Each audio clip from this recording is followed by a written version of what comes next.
Hello, today we are going to look at how to build a tensegrity model. With a little practice, you will be able to make one of these out of any material, in any size, with very little effort. We hope that by understanding this concept, you will find thinking with models much easier.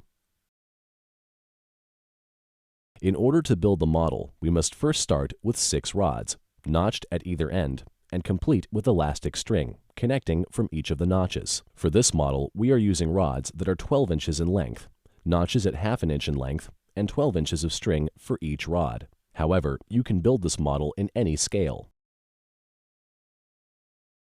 In addition, we are adding 12 rubber tips for safety. To attach the string, simply knot each end of the string and insert both knots into one side of the rod. Pull the looped end to the other notch. In this model, we have completed this step for each rod. Here, we are going to give each rod a number based on its appearance in the model to help guide you. If you are having difficulties, we recommend labeling your own pieces until you feel comfortable with their relationship to one another. To begin the model, make sure you have all of your rods complete with their strings, but with the caps off. Keep the caps close at hand. We begin by simply separating one rod from the others. This will be rod 1. Next, insert the strings from rod 1 into one of the notches of rod 2 and rod 3. You are not required to cap the ends at this point. However, you may find the entire thing easier to work with if you do. Next, you will take rod 4 and mirror rod 1's connection.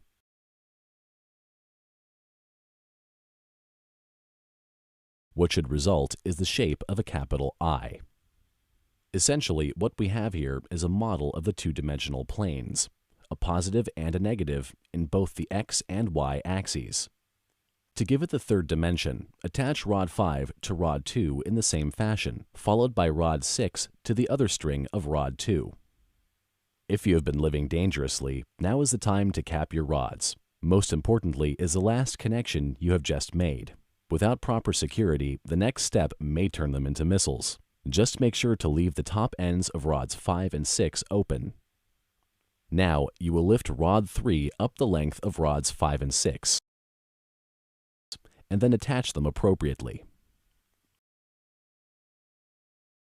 Our model represents 3-dimensional movement, as it now includes a z-axis. The model, however, is far from stable. To give it the strength, as well as the stability it needs, we will now connect rods 1 and 4 to rods 5 and 6. If you have left your rods uncapped, then you are a step ahead. If not, remove both caps from rods 1 and 4. Now, you will bring the same ends of rods 1 and 4 to either side of rod 5. Attach the strings as before and cap the ends. Carefully pull the opposite sides of rods 1 and 4 and repeat the previous step with rod 6. Here is where you have to pay the most attention to the model, as it will start to fight itself with tension. Finally, adjust the strings so the tips of the rods sit at the middle of each string. Your model is looking good. Now you have the tools to accurately visualize a complete 3-dimensional system. This tutorial has been brought to you by the Sustainable Architecture Department of Los Angeles Trade and Technical College. Thanks for watching, and have a great day.